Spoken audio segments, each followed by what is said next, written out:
Kalau teman-teman tahu dalam sistem arsitek kekebalan tubuh kita, teman-teman bisa lihat di sana kita punya yang namanya kekebalan bawaan. Itu yang disebut namanya innate immune system. Kita punya kekebalan adaptif yang disebut yang namanya adaptive immune system. Di situ ada sistem interferon dan juga tubuh kita sebenarnya adalah kumpulan daripada kuman yang dibalut oleh kulit. Yang dikenal yang namanya microbiome atau gut bacteria. Cuma yang menjadi tantangannya teman-teman sekalian adalah apa? Yaitu adalah semua daripada sistem itu ada palang pintunya yang disebut dengan yang namanya sistem syaraf atau yang dikenal dengan yang namanya persepsi, teman-teman sekalian. Nah, jadi keunikan kita sebagai makhluk kuman berbeda dengan kuman yang lainnya.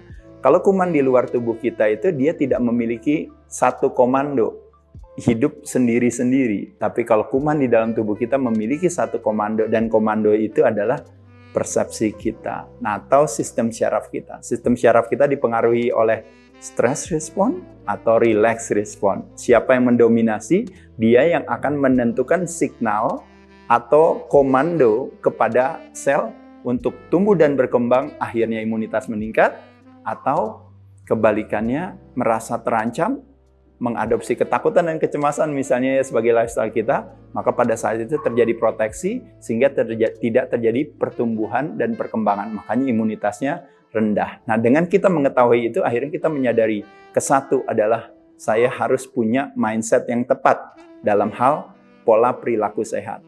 Kedua, eksekusinya tentunya adalah dengan melakukan berbagai aktivitas yang mendekatkan kita pada sehat. Apa saja yang mendekatkan kita pada sehat? Satu yang disebut namanya gerak badan.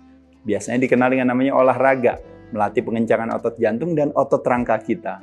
Yang kedua adalah melakukan gerak makan atau gerak mulut. Karena badan kita adalah akumulasi daripada apa yang kita konsumsikan.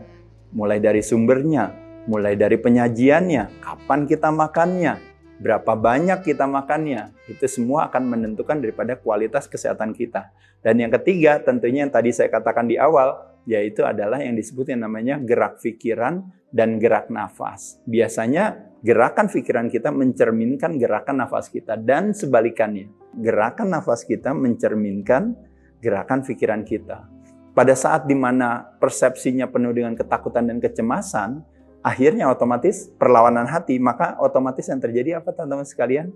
Otomatis yang terjadi sel akan berproteksi. Kebalikannya, pada saat dimana kita dekat dengan orang yang kita kasihi, kita berfokus pada apa yang kita miliki, punya rasa bersyukur yang tinggi, pada saat itu apa yang terjadi teman-teman?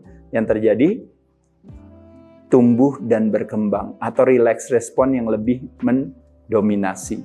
Tentunya biasanya itu akan tercermin daripada gerakan nafas kita, makanya kenapa aktivitas yang membuat nafas kita menjadi teratur, seperti yang sudah saya sampaikan, melakukan aktivitas olahraga, melakukan aktivitas berkesenian, melakukan aktivitas religi, itu sesuatu yang memberikan, atau melakukan aktivitas yang memberikan kebaikan pada orang lain ya.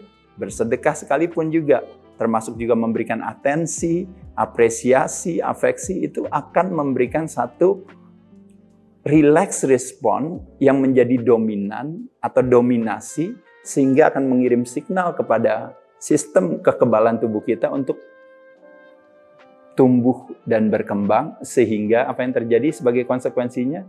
Imunitas kita akan menjadi meningkat.